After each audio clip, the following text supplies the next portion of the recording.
et tere tea, et sellel aastal täitub sul siis 60 aastat siin majas töötamisest.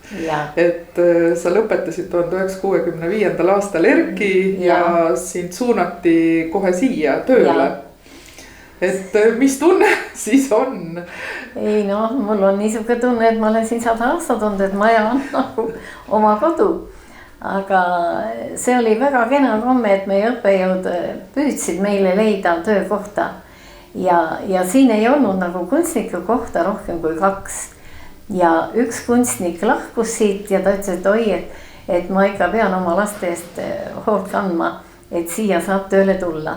Ja ma oleksin tulnud 66. sest mul oli poeg alles 5-kuune. Aga mind paluti, kas ma ei tuleks varem, et neil on väga palju märke ja medaleid, mis tuleb lihvida ja korda teha, et tuleksin appi, nad ei jõua. Ja kuna Tiiu Aru oli siia tulnud ka niimoodi lihtsalt töö pärast tehnoloogiks ja tema ka väga-väga rääkis ühel kursusel, nagu me kahekesi olime, et ma tuleksin ja ma tulin. Ja see töö oli kohutav, all kinnises ruumis rohelise pasta väga mürgine, et me olime nii rohelised õhtul, et mul on juuksed ka rohelised. Et algas see siis kõik nii, et teid kõigepealt pandi lihvima, kõigepealt hakkasin lihvima ja ma lihvisin tõesti kuni kevadeni välja. Ja siis ma sain ülesse, sest Eedi Kriidas läks ära. Ja ma sain kohe Haiviraadiku kõrvale oma laua ja kõik, muidugi see oli tore, aga see oli natuke hirmutav, sest sa ei tea ju, mis ja kuidas siin kõik toimib. Aga seda öeldi kohe, et me hakkame tegema oma eksemplari, mis tuleb kunstinõukogus kinnitada ja kuni 10 oli tiraaži võimalus. Ja mingeid kive siin ei olnud peale türkiisid või emailis tehti siniseid kive ja valgeid mingid luupärlitest, kus nad olid saanud, ma ei teadnud.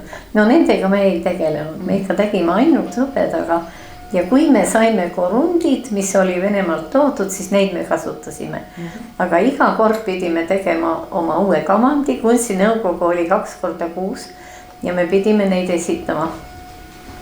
Ja siis mitu kavandit te pidite tegema korraga, kas seal oli ka mingi ei pidanud ka palju, aga see pidi saama kinnituse, kui ta ei kinnitatud, siis ma mis siis sai? Ei, siis ma tegin midagi vana edasi, ega ma nii ei teinud, et mul on 10 täis ja nüüd ma olen tühi. Et ikkagi juba tean, et see hakkab lõppema, siis järgmiseks korraks juba tegid paar kavandit, et mis sa mõtlesid, mida sa tahaks teha. Ja kas tavaliselt ikkagi üks läks läbi või tavaliselt kinnitati sellepärast, et me oli tulnud nagu instituudis ja meil oli teine käekiri ja põhiline oli siin filigraani tegijad. Nad olid väga kõrgel tasemel tegid, aga see oli meile nii vastumeelne, nagu ikka see põlvkondade vahe on. Ja et meile see nagu ei istunud, me ei osanudki seda teha üldse. Kui vanad nemad olid siis, kes filigraani tegid? Olid nad naised kõik? Kõik, peaaegu kõik olid naised. Ja kõik käsitöö tegid. Mis vanuses umbes? No ma ütlen, et nad olid üsna noored.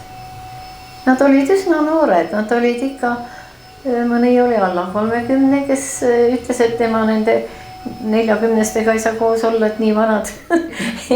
Et oma vahel ikkagi nagu naisterahvad on. Väikene niisugune sõnelemine, aga heas mõttes. Ja kui meie tulime, siis me nagu tahtsin, et ütsa teise pildi nagu tavaliselt. Teine Jaan, teine põlvkond ja see on nii loomulik asi. Et see läheb nagu edasi. Aga kui sa vaatad praegu tagasi, siis millega te tulite siia, et mis see teie pagas oli, et mida te koolist kaasa võtsite ja mis see maailma nägemus tollel hetkel tundus, et kui filigranistid tundusid vanamoodsad, et mis oli moodne või? Kuidagi avaram, sellepärast, et meil tuli sellised distsipliinid sisse nagu tööstusdisain nii-öelda. No, et kui palju me tegime, ma mäletan lapsevankreid joonistasime ja ühe, mida mina mäletan oma mäletamistööga, praegult on sellised olemas. Et mitte niisuguse liigenditega, aga niisuguse voolujoonega, nagu need kelgud on. et ja siis Uudo Ivask andis meile ka arhitektuuri nagu, mis oli ka üsna huvitav minu jaoks, kuna mina tulin ikka nagu projekteerimisinstituudist. Meil oli nõue, et 2 aastat ennem instituudi peab sul tööstaaž olema, muidu sa eksamitel ei saa. Ainult need tulid kohe, kes tulid Tartust.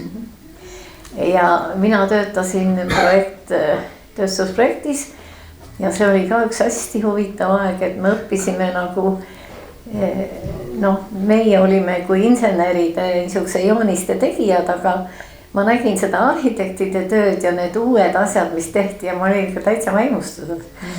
Et üsna... See oli kohe pärast keskkooli ja mis sind siis seal vaimustas, et mis sulle... Mind arhitektuurne, kõik need nagu siis oli Lillepaviljon, mis oli hiiglama vahva asi ja niisugused uued, isegi kui nad tegid nende kolhooside suured klubid ja värgid, need olid kõik teistmoodi. Need ei olnud need paneelid, raudbetoon kogu aeg, raudbetoon ja raudbetoon. Et need mulle meeldisid ja niisugused, ma räägin kohe, et mulle meeldis see mahuline vahe, et sellega saab mängida suured ja nagu praegult on koolides aatriumid. Ja see on täitsa niimoodi, et lähed sisse, siis on vahepeal, et see mind kohe täitsa võlus, aga ma ei teadnud, et seda nüüd tuleb ja nüüd on see kõik olemas. Ja. Aga siin ahvatlust ei tekkinud arhitektuuri minna hoopis õppima? Ei, mulle ikkagi meeldis joonistamine. Ma ei olnud prima joonistaja, aga mul joonistamine meeldis ja mulle ei meeldinud akvarell, sest ma nagu värvides ei olnud üldse kodus. Ma saan aru, nahakunstnikud olid väga head värvi valikuga oskasid ja neil oli vaja, aga kui me käisime igal suvel mitte, aga 2 aastal praktikal Väna-Jõesus baaslaagris ja seal ma hakkasin siis seda akvarelli ka juba hakkasin natuke nautima, mõtlesin, et tuleb välja ja päris tore, aga ikkagi skulptuur oli rohkem mul lähedal ja vormi ja niisuguse mahu ülesanded ja hästi huvitav töö oli Uudo Ivaskiga Draamateatri. Kui sa lähed juba sinna sisse, kus kassade ruum on, praegult on seal klaasuksed ennem kui on see saali ees jalutusruum või kuidas ma ütlen. Aga siis oli see lahtine. Ja vaat sinna me pidime kujundama võred. Et kujundame selle täis. Ja see oli nii huvitav ja mina tegin niisuguse sepistatud raudpulkade peal maskid. Umbes ütleme lükati pikkus 25-30 korda, 15 või 40 korda maskid, ühed naervad, ühed nutvad nagu see Draamateatri käib ja panin nad põiki sinna ette nii 5 kaupa, 4 kaupa rütmidega. No see tuli minule nii huvitav ja Uudo Ivask oli nii rahul ja ütles, et ikka jah, see ja Tiiu Aru tegi siis võred, kus olid ringid sees sepistatud ja kalad. No ja meie kukkusime läbi. Sellepärast, et seal ei olnud neid 5-nurkasid ja neid Paul Luhtein väga soovis, et oleks ikka selles stiilis nagu on ette nähtud. Ja siis meie õpetaja professor Salme Launam ütles, et ei ole midagi, et teeme nüüd lihtsalt, mida nemad soovivad, aga see jääb teie südametööks, mis te tegite. No ja siis me tegime, ma isegi mäleta, mida me tegime, pulgad ja kriipsud ja siis oli meil arvestatud see töö. Aga see mind hästi võlus. Ja sealt me tegime ka veel mingisugused laste vankrid. See oli natukene, aga see tuli mul oma arust välja, oma arust. No teid valmistati ikkagi ette tööks tööstuses ka. Ja sellepärast, et tuli just tööstus niisugune programm ja Liljan Linnaks tuli pärast meile anda tööstuslampe ja niisuguse asju. Et selleks hakati just siis ja tehnoloogia tuli meil nagu niisugune tööstustehnoloogia, üks uus niisugune. Mida see õpetati siis? Issand materjale. Et rauad on niisugused ja nendest tehakse seda asja ja ma isegi meil oli see lihtsalt, me kuulasime need asjad ära, aga me ei saanud, milleks, kogu aeg mõtlesin, milleks me seda vaja, see distsipliin tuli lihtsalt sisse. Aga põhiline oli ikka, me tegime sepist väga palju õppetööna ja oli väga head meistrid all ja mul on oma tehtud tangid, oma tehtud poleerpulk ja veel on oma tehtud need küünlajalg. No seda aitas meister, aga me kõik täpselt, üks näitas, teine lõi peale, viilisime, lihvisime nii, et see oli niisugune ka nagu A-B õppimine, mida see sepis on. Ja teiseks siis tegime söövitust ka nagu ülesandena, et kuidas seda söövitus käib, kuidas kaetakse selle vahaga ja kuidas me sellega hakkama saame. Nii et see materjalide töö oli üsna suur. Ega seda juveliirset tööd meil ei olnudki nii palju. Seda me tegime ikka õhtuti oma taskust, et muud võimalust ei olnud. Et sai teha tellimusi kooli ajal ka, kuidas sellega oli? Ei, tellimusi me ikka väga vähe tegime, aga me tegime. Ja see oli õhtuti ka meie kateeder oli kinni lahti 11-ni, sest õppejõud läksid 4-5 ära, kes need distsipliinid nagu joonistamine, maalimine, skulptuur, kunstiajalugu. Ja need olid kõik hommikul 12-ks hakkas alati, oli läbi ja 12-st algas siis töö oma kateedris erialal. Ja siis meie kateeder oli tuledes ikka 11-12-ni ja siis meil oli üks niisugune tore valvur, kes ütles, et nüüd peate välja minema, et ma panen uksed lukku. Aga mõned peitsid ennast alla keldrisse ja kui ta ära läks, siis läksid pärast akna kaudu välja. Nii et seal on ikkagi tööd ilmselt moodi tehtud, tõesti. Aga kui me juba kooli juures oleme, et siis sa mainisid korra, et teisel kursusel käisite Arsis praktikal või et kuidas siis selles mõttes noorele inimesele see Arsi keskkond üldse tundus või mis sa sellest mäletad? Ääretult niisugune turvaline, no nagu hoidsid meid ja nagu õpetasid ja see oli niisugune, kuidas ma ütlen, niisugune heatahtlik, sõbralik ja ma räägin, et laua peale pandi need riistad, mida täna ma panen kive, siis oli see kivide panemise kõik tööriistad, et see ei ole nii nagu meil praegu on boheemlaslikult, võtan siit ja panen sinna, et see oli eile ja seda võtan täna, et sellist ei olnud. No seal olid õppinud meistrid ja nad olid juba kopfi ajal siin tööl niimoodi, et nad nagu austasid seda tööd väga ja kui nad ikka pitsi viina võtsid, siis nad ütlesid, täna me tööd ei tee. Ütlesid tervist, panid omale peegli ette, võttis viina, pani tagasi, seepäev ta tööd ei teinud, ta ei rikkunud seda oma maine. Aga kui sa õppima läksid ja nägid ka selle Arsi elu siin ära praktika käigus, et mis see unistus oli tollel ajal, et õpid sellist eriala, mis viib sind kokku väärismetallidega, mida kodus ei tohi teha. Et mis see mõte sul oli, et mis sinust võiks saada, et kui sa praegu tagasi vaatad, mäletad sa seda? Jah, aga ma mäletan ikkagi see, et ma tahtsin ikka seda sama tööd teha, sama asja. Et ma ei kujutanud ette, et ma lähen mingi teisele erialale. Muidugi võimalusi oleks minna nüüd uuesti, siis ma olin juba nii vana, et ma ei lähe sinna projekteerimisele. Kuigi võib-olla seal oleks vaja niisuguseid ikka targemaid, kes ikka ise juba inseneri arvutusi teevad, aga meie olime need inseneride arvutuste väljatõmbajad. Et kuidagi niisugune lootus oli, et me ikka saame, aga see, et see oli... Lootus oli ikkagi siia tööle saada. Ikka siia tööle, jaa. Mitte juveelitehasesse, mitte... Siiski osa sai juveeli. Meie professor Valnam ikkagi hoolitses, et ükskõik kumbasse, kas juveeli või siia keegi saab ükskõik, kas see mailima või millegi peale. Ja emailipraktika oli ka meil. Et me käisime juveelis ka emailipraktikas. Ja siis Ede Kurrel andis meil kiviõpetust ja temal oli väikene karbikene, kus olid siis kõik võimalikud kivid.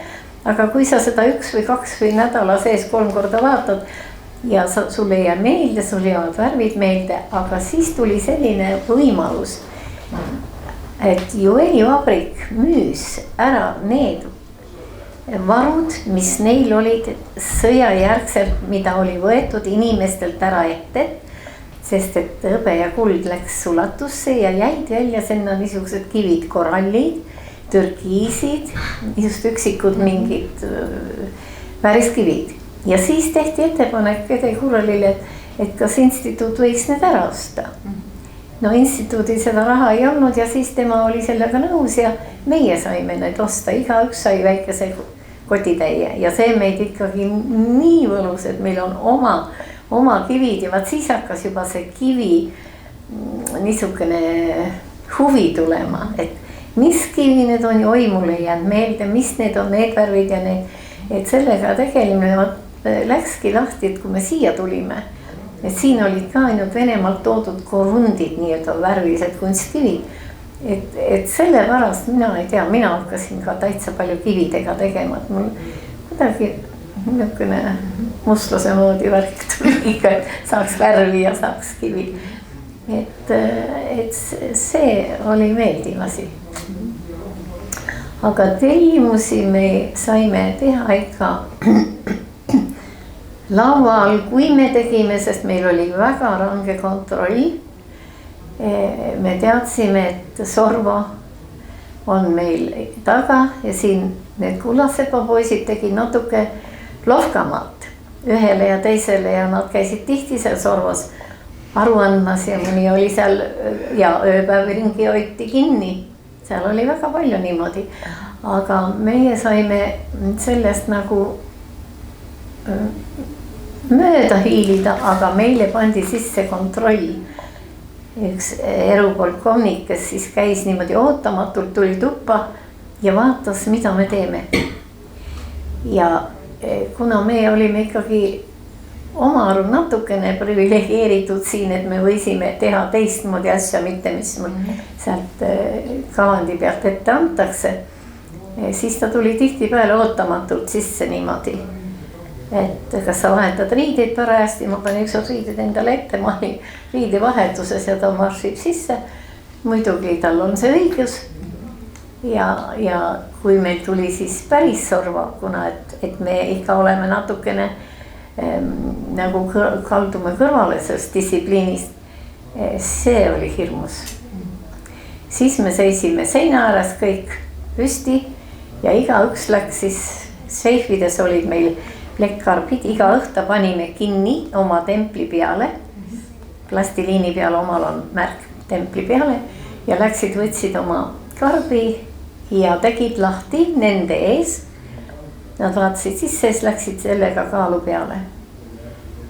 Ja minul vaadati läbi isegi kohvipaks, mul oli kohvi joodud ja mul võeti raadio lahti need patareid seest välja. Järsku mul on seal midagi peidetud. Ja õnneks seda ei olnud. Üks väikene kivikene oli 3 millimeetrit. Noh, kui sul on 3 millimeetrit türkiis. Aga ma sain oma kasti niimoodi välja võtta, et ma niimoodi küüne taha jäi see kivi ja ma sain selle kivi sealt välja. Aga minu kõrval Tiia Eving, tal oli üks hõbekuul. 0,8 grammi, noh, 0, ja ta lasti lahti. Tal oli ülekaalu materjal, mis ei kuulunud üldse siia ja omal ei tohtinud kuuluda. Ja teine, kes lahti lasti, oli Leida Illend, sest temal oli üks kera materjali. See oli väga range kord. See oli ääretult range kord. Aga kuidas see üldse siis tollel ajal oli korraldatud, et kunstnikele oli mõeldud ju ka üks vaba päev, et kas see reaalselt toimis nii? Ei toimunud, ei, seda ei olnud olema, et üks päev kavandamiseks. No just kavandamiseks, et kas siis... Ei, hiljem, kui me võtsime vaba päeva, siis me sõitsime randa, lihtsalt. Meil oli vaja puhkust ja me ütlesin, me lähme kavandama, me lähme raamatukokku. Ma mäletan, et paar korda me niimoodi läksime paarikesi ära ja sõitsime randa lihtsalt. et noh, pead mõtlema natuke ju, mida sa teed. Aga kui mõelda nüüd sellele nagu tavalisele tööpäevale, et sa tulid hommikul tööle, et kuidas sa siis majja sisenesid, et kus sa sisenesid, kas see sissepääs oli samas kohas, kus meiegi praegu sisse tuleme? Ei, me tulime ikka nagu vangimajja, me tulime läbi hoovi, see väikene uks, mis tuli sinna esimesele korrusele, seal seisis alati juhataja ja tulid sealt läbi, tervitasid, seal vahest seisis ka tehnoloog. Ma tean, Ridala seisis seal ja.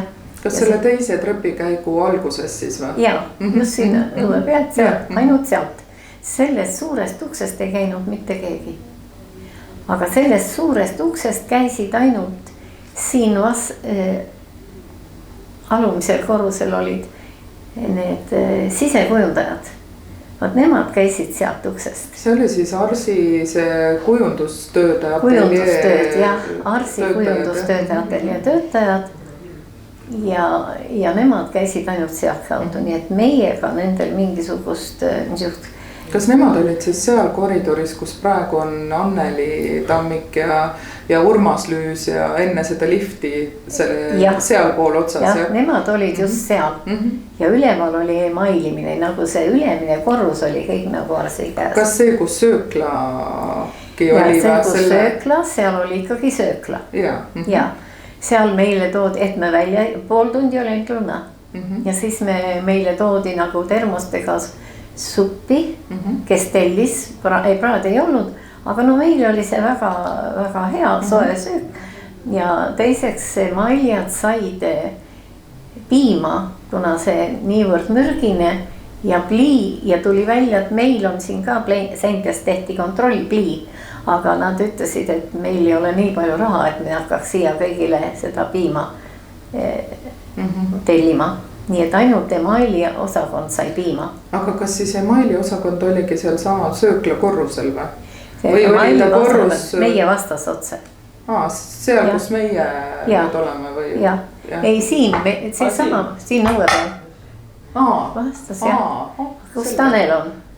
Ja see oli emailijate tuba. Ja taga see väike tuba, mis seal nurgas on, seal olid need ahjud. Kus nad kuumutasid, sest see on ka nagu nii-öelda mürgine. Kui ma Saksamaal käisin Kertures, siis ma olin lihtsalt ehmatanud, et millised avarad ruumid ja need emaili ahjud täiesti teises toas.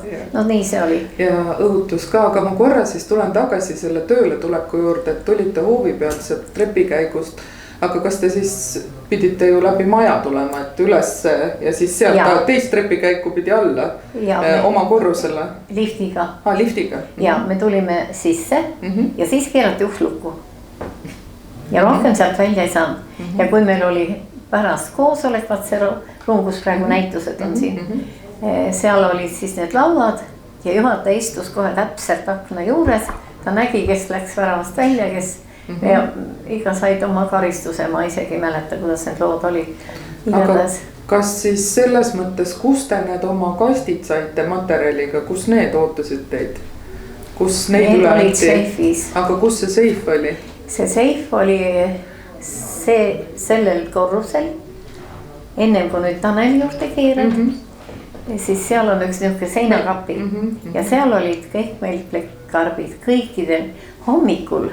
Meister seisis seal, tegi ta valukust lahti selle ja igaüks võttis sealt oma kasti ja läks oma töökohale ja kes siis jäi sisse, see on puudu ja see jäi sinna sisse. Jah, et nii, et selle üle oli täiesti kontroll. Aga see tempel, millega te oma seda karbil olevat siis plastiliini märgistasite, kas see tempel pidi teil kodus kaasas olema või sellega pidite ja see ei tohtinud tööle jääda? Ei, see ei jäänud, see oli minu käes, minuga kaasas. Nii et see oli nagu isiklik, nagu praegu on firma. Mis sellel templil siis oli kirjas, et oligi nagu graveeritud sinu nimi või midagi olnud? Mitte midagi, üks ring lihtsalt, üks 5 kokka suurune ring ja teine ring oli sisse lõigatud. Seal mingi, märk mingi lihtsalt, et sina paned selle kinni. Jah. aga see ei olnud nagu nii, et ise tulid siia ja tegid selle märgi, vaid see oli juba anti meil anti nagu, ma ei mäleta, et oleks minul seal midagi sees, lihtsalt niisugune. Võib-olla me ise graveerisime seal selle freesiga need nimetähed. Ma ei tea, et see oleks, oli lihtsalt vaja kinni vajutada ja keegi ei saanud seda avada, tähendab mina pani. Ikkagi oli oma märk vist mingisugune peal, sest me ei saanud nii, et ükskõik, kes see vajutab, teeb lahti. Aga nii palju oli siis, kui me kunstnike toas töötasime, siis Õie Kütt ja Juta Vahtramäe töötasid seal väikses toas, kus praegu on Ralli. Ja nendel olid ka meil need seifid ja nemad olid ainsad, kes tegid kulda. Nad olid väga hea käega, väga head asjad tegid, väga ilusaid. Ja nendel anti siis erilised kivid, kui tulid briljandid ja smaragdid. Ja nad tegid ainult üksik eksemplare. Ja Juta Vahtramäel oli üks ääretult ilus sõrmus, ta oli üldse niisugune väga ilusa käekirjaga ja ma ütlesin, ma tahaks selle omale osta, sest ta ütles, et ega kunagi tule, et 2 briljanti saab peale. Tule elus briljanti olnud ega osanud tahta. Ja ma ütlesin, et ma ostan ära, kui võib jupiviisi maksta. Ja see seisis meil seifis seal eestmaas. Ja ma mõtlesin, ma ennem seda ära ei vii, kui mul on see raha ära makstud, korjatud niimoodi. Ja tuligi see kontroll ja võeti siis seif lahti, seal olid siis meie karbid. Olid seal siis selgele. Ja mis see on? Ja ma ütlesin minu sõrmus. Ja vaat see oli sel korral, kui sellel Tiia Evingul oli üks kuul 0,8 grammi üle samal korral. Ja mis see on? Ja nad panid selle sinna terve laua peale ja ma läksin niimoodi ja ma jõudsin vaadata see kombinaadi lipik on ju. See oli kombinaadile antud juba ja ma ostan välja. Ma jõudsin vaadata selle kaalu ja hinna. See mind päästis. Ma oleks siit ka võib-olla kohe. Ja ma jõudsin kirjutada üles ruttu ja ma kirjutasin 3 seletuskirjaga, miks teil see siin oli uuesti. Umbes nagu Pagari tänaval, et sa iga päev küsitakse, ehk sa eksid ülekuulamisel, ehk sa eksid. Ja jälle kirjutan uuesti, miks teil see oli? Jumal, täpselt kaalud, täpselt raha, jälle kirjutan, miks teil oli. See jäi alles. Seda ei võetud ära ja minuga midagi ei olnud, aga Leida Illen seal kõrval, kellel oli üks niisugune keraõpedat või midagi, see lasti kohe lastu ja tema käis ju kohtus, ta sai kohtuda ka tagasi tööle. Nii et see oli väga range. Kas sa sõrmuse lõpuks said välja ostetud? Jaa, sain küll, aga ma ei viinud ära ka ennem kui täpselt nii. Ja ma pean sulle ütlema, et seda sõrmust nüüd ma pärandasin oma tütrele. Ja ikka vaatan, et jube ilus, ma võib-olla 1 või 2 korda elus olen seda kandnud. Ma ei ole selline briljandi kandja, aga ikkagi see töö ja see oli niivõrd ilus, et. Aga kuidas seda valiti siis, et kes kulda tegi ja kes hõbedat tegi? Sa ise oled tegelikult 80ndatel aastatel kulda ka teinud. Ja ma hakkasingi kulda tegema. See oli niimoodi, et me tegime kõik hõbedat, aga Juta ja Õie tegi Naitsana Unikaale kuldeksemplare, üksikuid, ainult üksikeksemplare. Ja meie juhataja üsna palju ajas äri Soomega. Me saime aru, et ikka ketid läksid sinna ja õhtul rong läks kell 6 välja, ennem seda kõik tehti need tööd ära.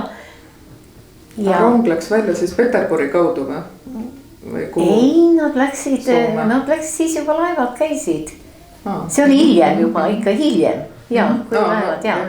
Peale 80-ndaid ikka ühesõnaga. Ja nemad kutsusid mind sinna alla. See tehnoloog ja juhataja. Et me arvasime, no mina teen väga siledaid asju. Võib-olla mõtlesin, ei ole kadu palju. et kas te ei tahaks hakata, me arvasime, et te võiksite hakata kulda tegema. Ma ehmatasin kohutavalt ära, mõtlesin, et noh, omal ju ei ole, kui on kadu, ei saa tagasi anda, panna, neil kadu ei tohi olla, ainult teatud protsent. Aga ma ikka mõtlesin seda ja mõtlesin, no hea küll, kui mulle nii öeldi, et ju nad siis soovivad.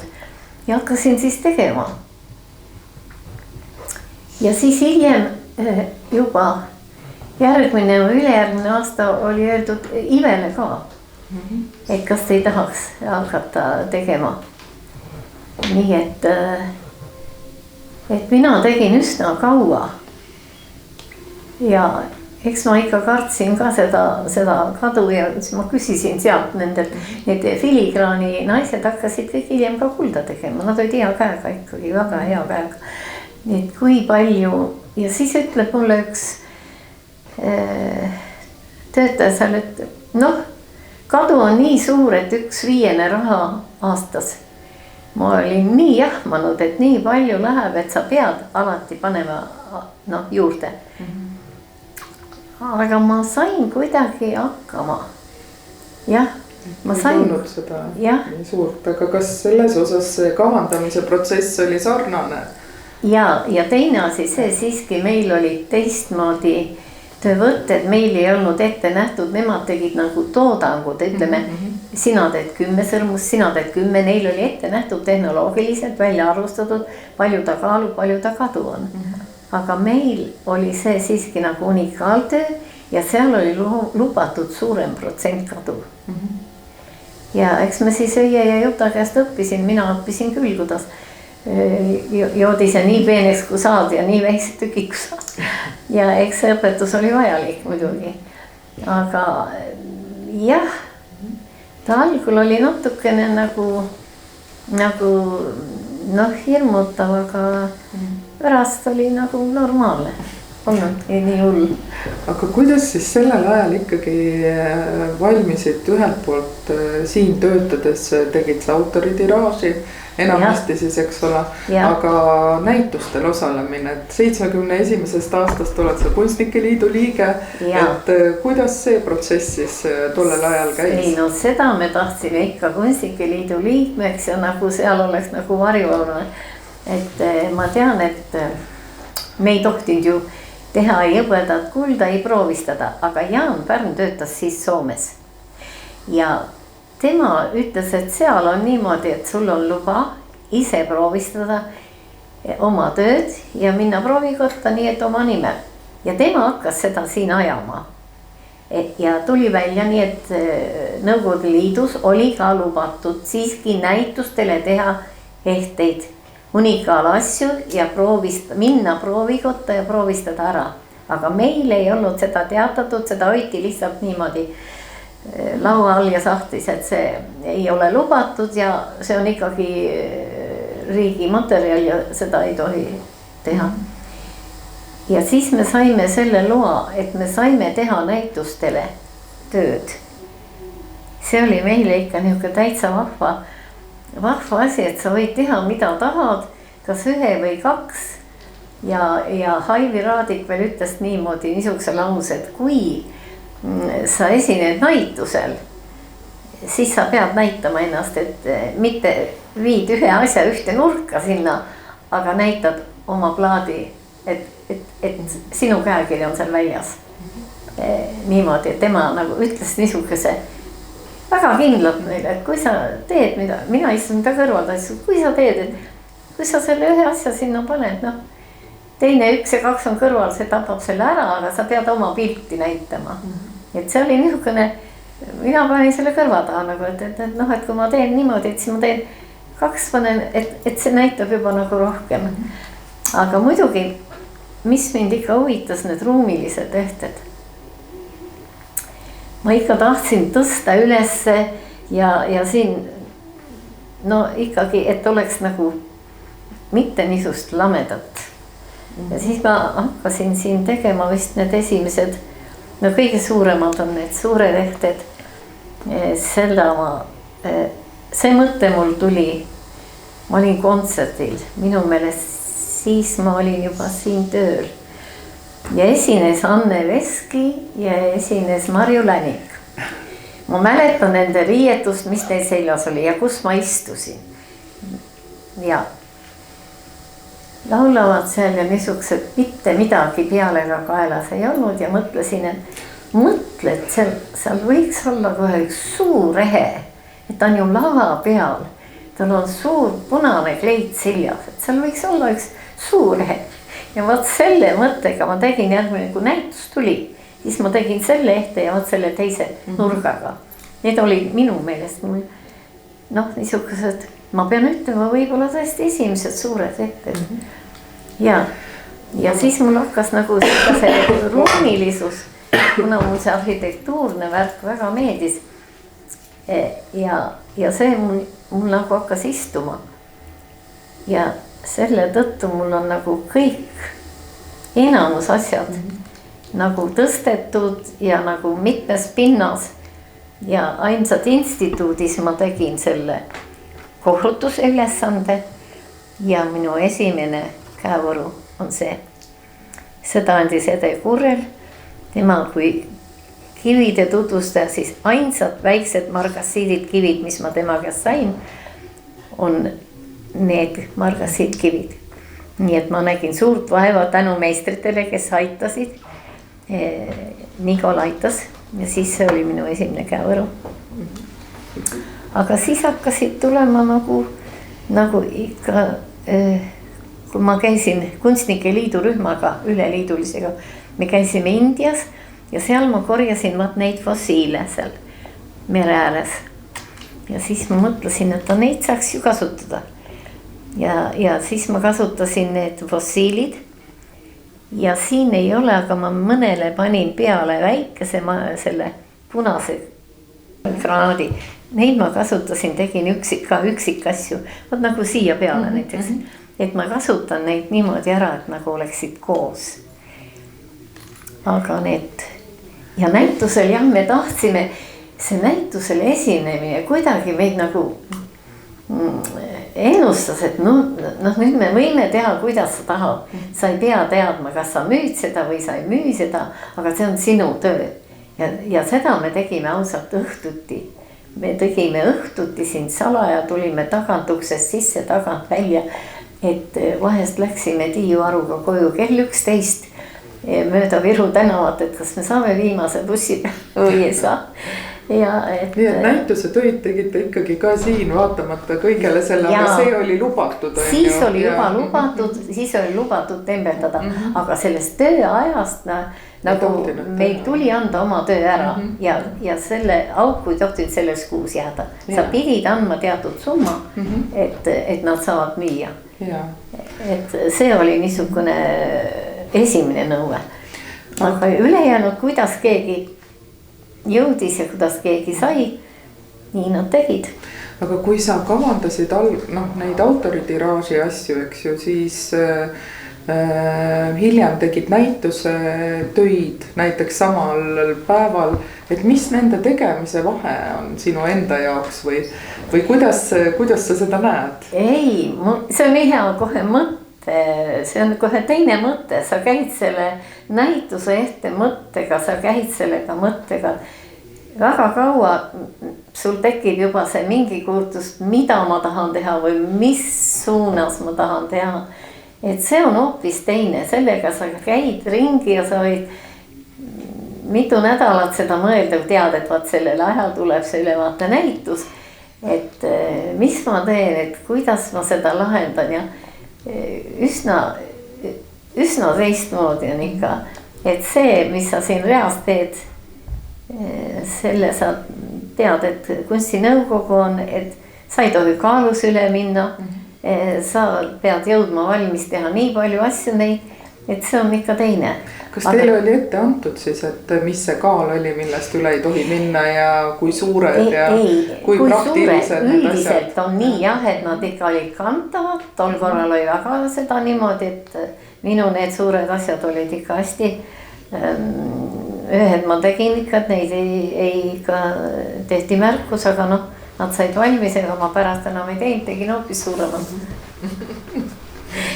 et ma ikka tegin suuri asju, jah, just väikesed ja hõredaid. Siis mul tulid need ruumilised asjad, tulid niisugused vist. Need tulid jah, sellel oli bross ja need. Need tulid vist ennem kui sellised, see oli mul käevõru, kaelahe ja sõrmus, ikka vaat komplekt. Ja Liia Tüür ütles alati, et komplekt on eriline hind, et kuna komplekt sa mõtled juba nagu kõike koos. Et sa ei mõtle ainult ühe asja, aga sa pead nagu kõike sobitama kokku. Liia seda alati ütles, et tema hindab seda kõige rohkem, et kui sa lähed juba niimoodi komplekti peale, no omavahel me rääkisime. Mis see sinu lemmik nagu ehtetüüpide komplekt oli, et mis sa kõige rohkem armastasid siis teha? Millised elemendid koos olid? Ei, siin ei olegi nii, et ainult neid elemente, iga kord oli nagu ise, nagu see oli ühes, üks näituse värgid. Siin oli see, et ma sain kivi, mees pakkus seda looduslikku kivi, vaata, et tal on toodud selline tükk, kus on looduslik granaat sees. Ja 2 tükki ja oli just nagu kevadnäitus tulemast ja mõtlesin, et mõtle, et see on, kohe mõtlesin, see on looduslik ja kui sinna panna nüüd seda lihvitud, et see on täitsa tore kooslus. No ja niimoodi tuli see mõte nagu ja see töö on nüüd, teema oli Tallinn ja mina tegin seda selle kaela ette ja mõtlesin, et see on meie trammitee ja siin on meie City, kõik, mis on Stockmann ja selle juures need kõrged majad ja siin on siis need pisikesed punased katused, niisuguse mõtte tuli minul niisugune päris lollakas, aga noh, nii ta oli. Selline nagu linna planeerija. Ja oligi Tallinn, no teema Tallinn, no see annab sulle igasugust võimalust ja mõtlesin, et ma algul mõtlesin, et ma ei tee seda, et ma niisama, mida ma teen Tallinna, noh mingi koputi, ukse koputi veel. Et ei, et ma teen hoopis, vaata, et see City on nüüd meil ka kerkimas, siis ei olnud neid kõrgmaju, nüüd on neid kõik kohad täis. Et ma õige mõtlen seda, et Sinka-Vonga, sinna läheb tramm, et trammi teen, ma teen selle City, noh, et Tallinna teema. Ja ma veel ei saanud neid sinna sisse, keegi tõi need kristallid mulle kuskilt, et tehke midagi, ma mõtlesin, et ega mul nendega küll midagi teha ei ole, kui prügi hulgas hoida, aga lõpuks ma kasutasin neid ära. Ja hästi palju ma teen kandiliste kividega ka asju. Mul kuidagi see kandilise kivi tegemine ei ole nii hull raske. Kuidas sa neid kive üldse valid, millega sa tööd teha tahad? Ma ette ei vali midagi. Kui ma näen, midagi pakutakse, mingi väga elus kivi, mul käib ikka, säpatas mingi mõte siis. Et et sellega saaks nii, aga selle tõttu me oleme investeerinud hästi palju kividesse, mida ma nüüd ei jõua ära teha. Aga see on niisugune tore hetk, see kui sa ütled, ja mingi mõte ikkagi käib sul läbi. Ja milleks sa seda ostad. Aga see jääb seisma ja hiljem sa realiseerid seda teisiti hoopis, kui sul algul mõte käib. Aga ma ikkagi teen kividega kuidagi palju. Ma tulen korra tagasi selle Kunstnike Liidu juurde, et kui hakkasid näitustel osalema, et kui palju ennem pidi siis näitustel osalema, et Kunstnike Liidu liikmeks võis üldse saada või võeti, ja mis selleks tegema pidi? Tähendab, meil oli vaja teha isiknäitus ja siis see komisjon nii-öelda vaatab, et kas on see vääriline, see näitus sinna liitu astujale, et sa liitu astuksid ja meie siin nagu kõik olime järjest lõpetanud, me oleme enam-vähem õppinud kõik niimoodi aasta-aastalt järjestikku, et mõni 2 aastat ennem ja mõni aasta 2 hiljem.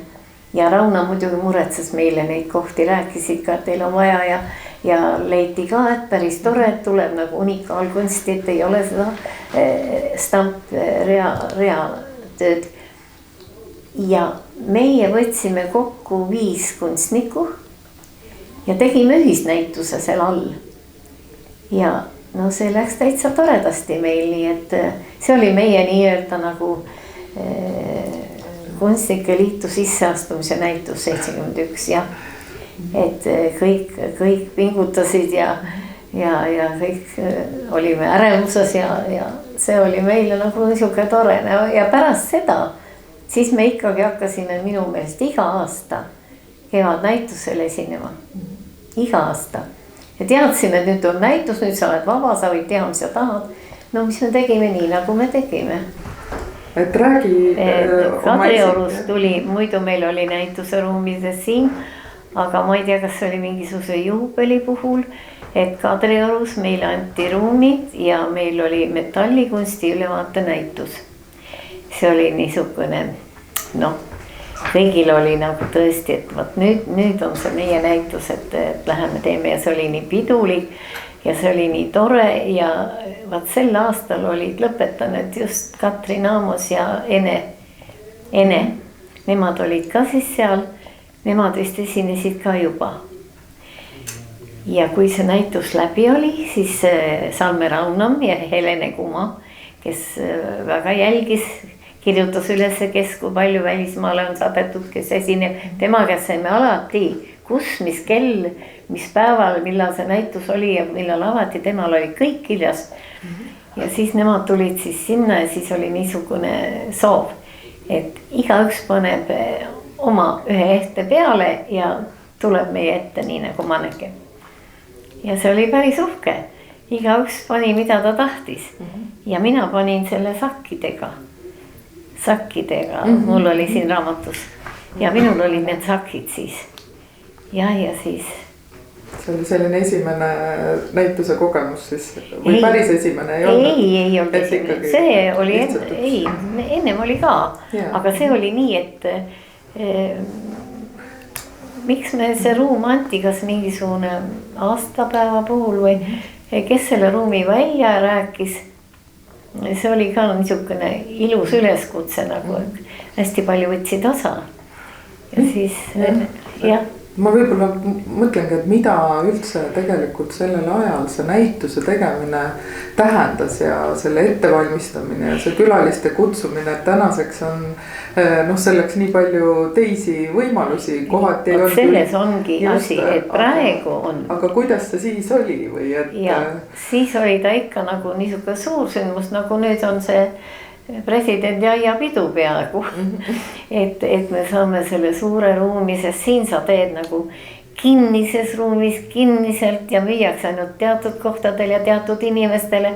Aga seal sa oled nagu niimoodi niisugune austav ülesanne, öeldakse niimoodi. Et see oli nagu meile kõigile ikka võtsid osa ja niisugune õhinal. Et kuidas see meile antis, kas see muuseum aitas siis kaasa või kuidas need ruumid saime, ma isegi seda ei mäleta. Tallinna linnamuuseumis on olnud sul näitus koos Tiiu Aruga. See oli minu 40 aasta juubeli näitus. Jälle Tiiu Aruga me tulime lennukis, sõitsime ja Tiiu ütleb, et tead, et nüüd me võiksime teha see 40 aasta näitus. Mina jäin niimoodi alguses, mis no teeme. Ja Tiiu sisse on, sa ütlesid kohe, et teeme. No teeme. Ja tõesti, kuna Tiiu Aru ikka oli ääretult hea kohvrutaja. Mis sinul väljas oli? Minul väljas olid ikkagi ehted ja mõned vormid. Ja. Ma vaatasin, sellel näitusel on väga ilus plakat ka, et Tõnis Laanemaa on selle plakati teinud selline roheline, et kuidas te tollel ajal üldse selle graafilise disaineriga koostööd tegite, et kas see oli muuseumi ettepanek või tegite ise? See tuli, me mõtlesime, et keegi ja Tiiu kohe teadis, et nüüd teeme plakati ka aga kuidas Tõnis Laanemaa õppis ju meie ajal natuke hiljem ja tema on niisugune toreda ja hea jutuga poiss ja sõitsime ikka ühes kodu poole ja siis hakkasime temaga rääkima ja tema oli nõus tegema. Aga tema tegi siis algul selle plakati, ega me algul ikkagi oli võõras meile, õudselt võõras. Mõtlesin, et issand, mis asja, aga ega me siis ei ütle ei või kui me ise tahtsime, nii see jäi. Ma tean, et nii see jäi, meile oli see alguses ikka hästi võõras värk. Aga me leppisime sellega, nagu see oli. Aga muidugi see näitus oli väga tore ja niisugune soe ja südamlik. See muuseumi rahvas oli ka niisugune hästi toredad me kas te ise kujundasite ka? Jah, niimoodi ise nüüd panime ja settisime ja kuidas te tollel ajal etiketid tegite töödele? Kuidas te tollel ajal etiketid tegite töödele, et kus sai teada, et mis selle töö nimi oli või kuidas need tekstid vormistatud olid? Ma isegi ei tea, eks me neid ikka kuidagi mõtlesime ja käsitsi ei kirjutanud või? Et ilukirjas või midagi? Ei kirjutanud, me panime nimed, ei kirjutanud. Mul on ikka see tiiulaud ja kõik nii, see oli nii ilus, et mina ma mitu korda käisin ja oma tuttav, see oli nii ilus, aga mina ei tea, et me ei kirjutanud midagi juurde. Ei kirjutanud, sest Tiiu tegi veel ju Raekotta veel selle veenõu käsitsi veel ja ei, me ei kirjutanud midagi juurde. Ei niimoodi, et numbrid ja siis, et vaat see on see ja siis on see. Minu meelest ei kirjutanud ja kui kirjutasime, ei mäleta, siis muuseumi enda rahvas, Konsap oli seal üks hästi meeldiv inimene. Tema jah, siis seda nagu seal natuke kureeris ja korraldas, see oli niisugune tore. Kas te üksteise töödele osas ka nagu olite kas kriitikuteks või abistasite üksteist või? Ei olnud. Üldse ei olnud, et see oli täitsa eraldi? See oli täiesti vaba ja sa ütlesid, et jaa või ei, kas sa tahtsid öelda või ei tahtnud. See oli sinu oli mitte kunagi. Mina ikkagi väga austasin tema seda korrut, see oli nii võimas. Ja et seda aga siin Arsis koos töötades, et kas te üksteiselt nagu nõu küsisite? Tead, sel ajal, kui mina tulin, tema oli tehnoloog ja ta oli tükk aega tehnoloog ja kui ta ülesse tuli, siis ta hakkas neid kellukesi tegema ja kellukesi kohrutama ja see oli ka vapustavad asjad ta tegi ja siis ta hakkas seda valu tegema. Mulla siis seda kellegi meistri sai ja mulla valu jah. See oli jah, ta oli jube töökas ja andekas. Aga kas siit poolt nagu Arsi poolt olid ka mingid suunised mingite uute tehnoloogiate kasutamiseks või see oli kõik täitsa vaba kogu aeg? Ei olnud mingisugust, kui tahtsid söövitada, istud ise laua taga söövitad või ei olnud mingisugust ja see alumise galerii, hopp-galerii me saime ikkagi Liia hakkas seda ajama jah, aga seal töötasid need meistrid, kes tegid meile neid vorme, trugisid. Need olid supermeistrid, tõesti. Ükskõik, mis sa välja mõtlesid, siis alati ütlesin, leiame lahenduse, teeme niimoodi, nii nagu sina soovisid. Täpselt tegid. Sest vormikavandid ju ka sai kinnitatud, aga neid te ise siis ei teostanud, et need valmisid ikkagi siis nagu meistrite abiga. Jah, meistrite abiga. Kõik need spordiauhinnad, mis sa oled teinud ja... Jah, need olid mul täitsa individuaalsed, need ei olnud üldse Arsiga seotud. Ainult need, aga teised olid, aga ikka mingid tellimused tulid. Mitte kõik. Tellimusi tuli ja vahest oli nii, et vaat näitusele tegid, sai valmis ja soovisid panna. Siis ütlesid, et võib ära müüa, aga ma pean ütlema, kunstifond hästi palju minul üksikvorme, nagu ostsid ära, aga tegelikult nad müüsid nendele spordiühingutele. mina ei teadnudki, Tiia Eving, nagu temaga tegi väga palju spordiasju, ütles, et tule sinna spordimuuseumisse, ma ei ole kordagi käinud, et nad tahtsid nimeliselt teada, kelle asjad seal on. Et need anti niimoodi ära, et meie ei teadnud kellele. Kunstifond andis need ära. Ja mina tegin üsna palju vormi, mul nagu see vorm istus ka, aga jah. Aga mis sa oma tugevuseks pead, eed või vormi? Ma ikka pean vormi, aga natuke ruumilist vormi, ehtes just. Ma ikka selles vormis ma ikka nii palju, mul nii suurt tõmmet ei ole. Aga kui on vaja, siis ma ikka teen. Siis ma ikka võtan kohe päris nii, siis ma ikka panen ennast tööle ja mõtlen seda. Et siis võib-olla veel see ka, et kui sa vaatad praegu tagasi sellele pikale tööelule, et kas praegusel ajal, kus põhimõtteliselt kõik on nii vaba ja tee, mis tahad võimalik, et kas sa midagi kahetsed, et midagi sul omal ajal jäi kõigi nende Nõukogude Liidu tingimuste. Kahetsen küll, et me ei läinud edasi seda, mis nüüd on võimalik, mis noored teevad, kõik see konteprint ja valu ja seda ma küll kahetsen, et meie ajal seda ei olnud, see annab ja see teiseks kõige esimene asi on liikumine, see vaba liikumine, see oli nii tähtis, et kui me tegime Soomes näitus 98 Aru Tiiuga koos, Kertu Vellerin, mina ja siis Eevi Tihemets ja tema tütar. Ja tänu sellele, et Eevil oli seal mehe kaudu Pärnu Tampere muuseumis ja mingisugune niuke side ja nemad kutsusid, et Tamperel oli Tartu nagu sõsarlinn, et kas me ei tahaks teha. Ja siis Eevi rääkis meile, et lähme, teeme koos.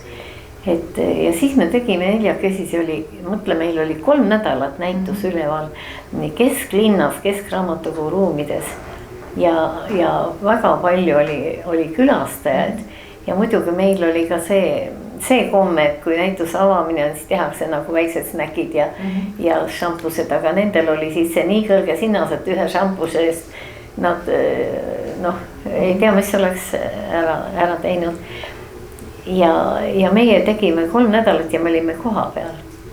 Me saime seal nende juures ööbida ja see oli niisugune väga meeldiv ja kordamööda olime siis valves. Üks ja teine, et me ei kasutanud nende inimesi. Et see oli ja seal käisime ka nende kunstnike seda suvelaagris või suvekodus ja hästi palju sõitsime ringi, nii et meil oli seal niisugune väga meeldiv asi, aga mida jah, me ei saanud niimoodi, nii nagu praegu noored saavad, see on ikka haruldaselt hea võimalus, igale poole saad ja võid teha. Aga see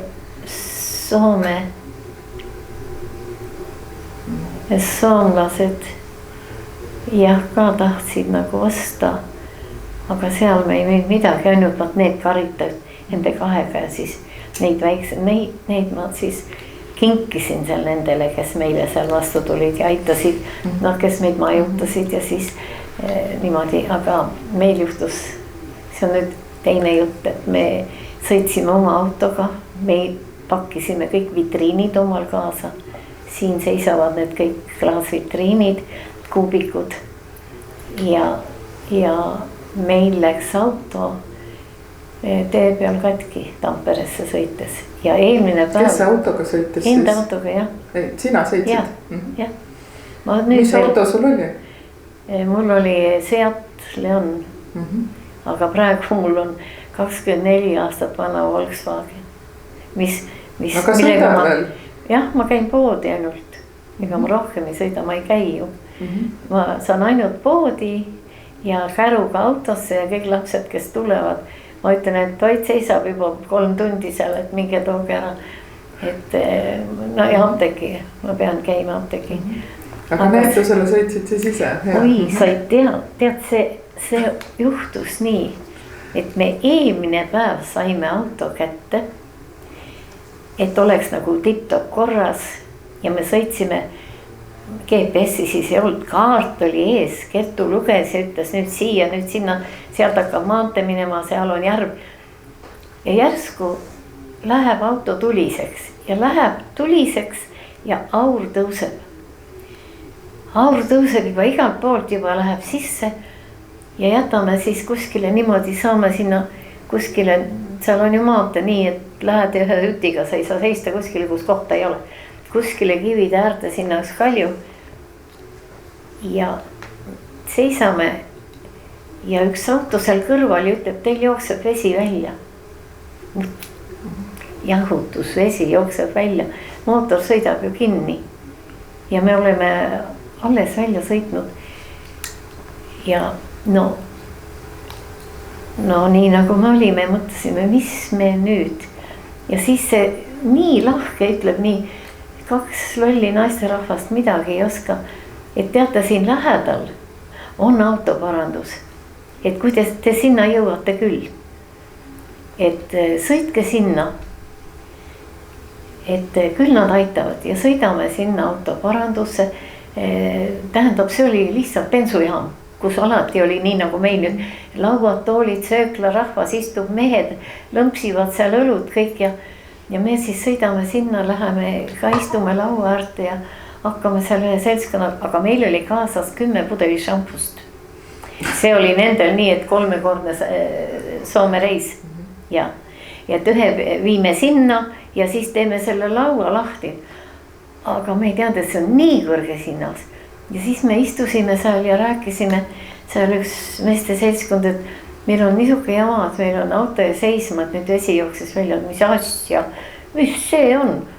Ei, et selle saab ikka ära panna, vot siin on see, ma ei tea, mingisugune Pekka seal on, et räägime Pekkaga ära ja see Pekka tuli siis sinna ja ma ütlesin, oi, ei ole kuskil auku ja oli vaja see toru, kus see jaotusvedelik jookseb, seal oli nii nagu oleks žiletiga tõmmatud üks nii pikk joon.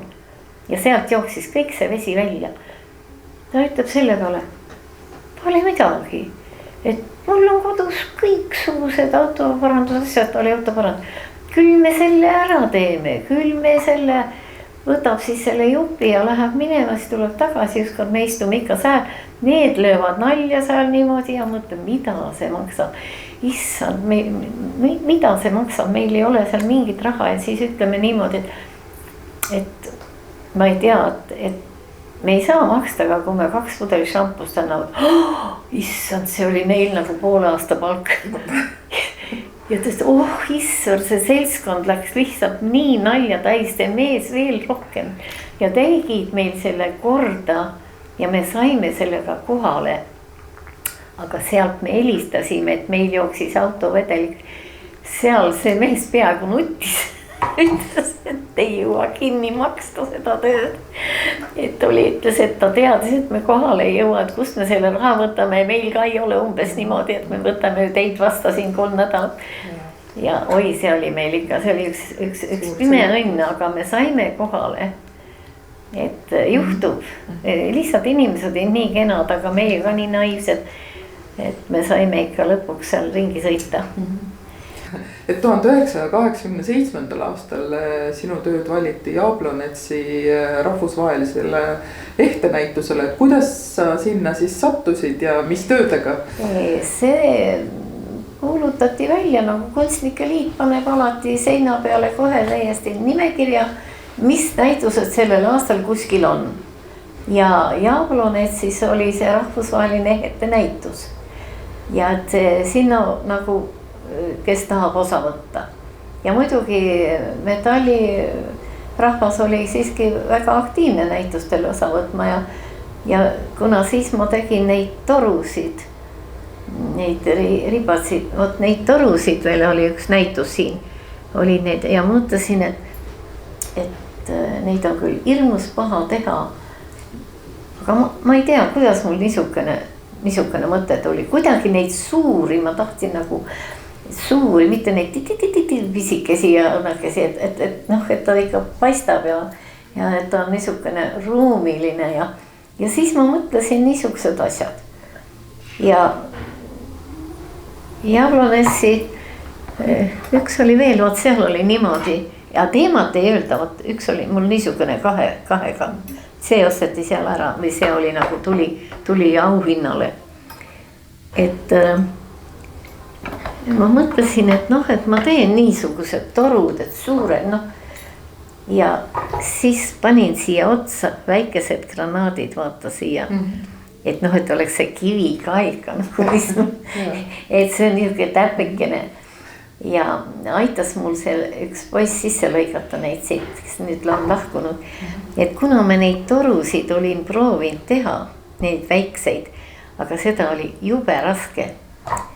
Ja lihvida ja siis ma tegin puust selle otsa, mille ümber ma seda lihvisin ja hoidsin seda vormi. Aga noh, nii ma sain nad valmis. Aga te käisite ju ise kohal seal? Me käisime terve metalliseltskond, Raunam ja Kuldkepp ja bussi täis oli metalliinimesi. Et meil on võimalus, et kuna see on rahvusvaheline, et seal on niisugune asi ja me saime kõik nagu ennast kokku ja minuga oli veel see, et mul oli just kilpnäärme lõikus ja ma ütlesin, et ma ei saa tulla, ma ei saa ühtegi kohvrit tõsta, ma ei tohi. Et mul oli ennem seda just see Kertu suur õnnetus ja ma ei saa, ma ei tule ja siit kõik kirjutasid, et kõik me tassime su kohvrit, et tuled ja et ei, et sa tuled ikka ka. Ja siis oligi niimoodi, et ma ikkagi sõitsin sinna. Aga kuidas siis rahvusvaheline näitus tundus ja oma töid seal vaadates oli ju üks esimesi kordi niimoodi näha? Tead, see oli nii teistmoodi, seal oli mitu kohta, kus seda näitust oli. Et seal oli tehtud ja seal oli graafikad ja seal olid plakatid ja ma ei tea, niimoodi oli nagu palju kohti. Ja ma ei oska öelda. Ma isegi ei oska, sa vaatad enda asja nagu ikka, noh, et ei tea, kas see nüüd niisugune on, et noh, teised on kõik nagu teistmoodi ja käid nagu üle ja vaatad, ei julge vaadata ka nagu hästi ja aga siis oli niimoodi, et see oli mulle tõesti üllatuseks ja mis teemad nad kunagi ütlevad, neil oli iga aasta näitus ja nad ei ütle teemat. See on täitsa nagu tabu, ei öelda mis teemal, et siis kõik hakkavad, kes hakkab mõõkasi tegema ja kes hakkab, ma ei tea mida. Ja minul oli siis see üks, ma ei tea, kas see kosmos oligi siis üldse tähtis. Üks, mis oli nüüd kahe sellega. See oli ära ostetud, no nii praegune tänapäev ja kosmos ja vastasin, mina küll kosmost ei mõelnud, aga las nad mõtlevad, sest igal ühel tuleb ju oma mõte. Et see on see, et kui ma lähen näitusele ja ma käin läbi, ma vaatan, et kas mul meeldib või ei, ma ei taha sealt suurt filosoofiat mõelda välja, aga mul tekib äratundmine. Jah. Selle ma võtan omaks sisse igatepidi ja ma võin seda mõelda igatepidi. Ja mõne asjaga on niimoodi, et hiljem mõtled võib-olla, aga esimene asi on äratundmine. Jah, ma tunnen, et jah, et niimoodi. Et niisugust jama ja siis oli nii, et noh, tuli vastu ja Moskva ei lubanud ju meid auhinda sinna vastu võtma. Need kõik saadeti Moskvasse, saatkonda ja siis selles Tšehhi saatkonnas siis anti sulle võileiba ja veini ja diplom, jah, nii. Ja huvitav, kas seekord oli ka Jaan Pärn sai mingi auhinna sellel aastal. Nii et tema tuli kaasa. Et me läheme nüüd sinna ja minul oli see täitsa umbluu, kuhu ma lähen ja mina ei ole seal käinud ja Jaan Pärn ütles, et ei ole midagi, mina olen seal Kunstnike Liidus küll käinud, et lähme koos, ei, Tšehhi saatkonnas. Ja tead, mul oli nagu praegu ütlen jalutuskepp kaasas, tead, Jaanil on nii selge, tal on suhtlus nii nii sorav ja ta on meesterahvas, seal on kõik need prouad, naisterahvad, tal käis valas siia veini ja sinna veini ja ma tundsin, et issand, kui hea, et ma ei ole siin üksinda. Ja temaga oli nii hea seda asja seal niimoodi korraldust pealt vaadata nii-öelda. Et seal me käisime ja siis oligi niimoodi, et ei niisugust luksust ei saa, et lähete sinna Tšehhi. Toome siia saatkonda ja tulete siia ja saate pihku ja selle paberi ongi kõik. Ja nii oli. Aga et ma võib-olla lõpetuseks kuidagi, et seda kokku võtta, küsingi, et mis see on, mis sind selle ehte juures nii pikalt on hoidnud? Ma ei tea. Ma vist ei oskagi muud teha. Ma tunnen, et seda ma tahan teha. Ja seda ma tahan. Ja et muu asi on mulle nagu kaugem. Kõik muu. Muidugi, et ma olen paras kanaema. Kanaema, siis ma olen vahest koptervanaema. Et see mind hoiab ka, sest mul on ikka väga äge pere. Niisugused targad, nutikad, humoorikad ümber. See on ka niisugune, mis hoiab kuidagi üleval, aga jah, et mulle meeldib ikkagi teha.